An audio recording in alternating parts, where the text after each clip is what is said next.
नमस्कार विद्यार्थी मित्रांनो, कसे आहात तुम्ही सगळेजण? मजेत असालच, कारण नवनवीन ट्रिक तुमच्यापर्यंत येत आहेत आणि तुम्हाला अभ्यास मजेशीर वाटत असेल. आता आपल्याला सोडवायचं आहे हे बोर्डवर दिलेलं गणित. आता तुम्ही म्हणाल हे अवघड आहे. अहो नाही, खूप सोपं आहे. यासाठी पण आपण ट्रिकचा वापर करू ना, म्हणजे लवकरात लवकर हे गणित सुटेल. चला तर मग बघू काय नवीन ट्रिक आहे. पहिलं उदाहरण दिलेलं आहे वर्गमुळात 8 अधिक 2 आणि वर्गमुळात 15. आता तुम्ही म्हणाल वर्गमूळ 15चं तर वर्गमूळ नाही निघत, तर निघतं. यासाठी आपल्याला ह्यात अशा दोन संख्या शोधायच्या आहेत ज्याची बेरीज 8 येईल आणि गुणाकार 15 येईल. तर कुठल्या दोन संख्या आहेत? मग तुम्हाला लगेच लक्षात आले असेल. तर संख्या आहेत 5 आणि 3. बघा, यांची बेरीज केली तरी बेरीज येते 8 आणि गुणाकार येतो 5 त्रिक 15. तर काय करायचंय? या दोघांना वर्गमुळामध्ये लिहा.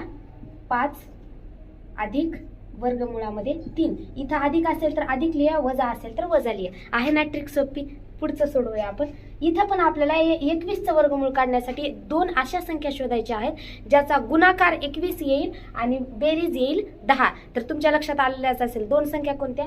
7 आणि 3. यांची बेरीज केली तर 10 आणि 7 त्रिक 21. गुणाकार केला तर 21 येतं. याला पण लिहा वर्गमुळामध्ये 7 वजा वर्गमुळामध्ये 3.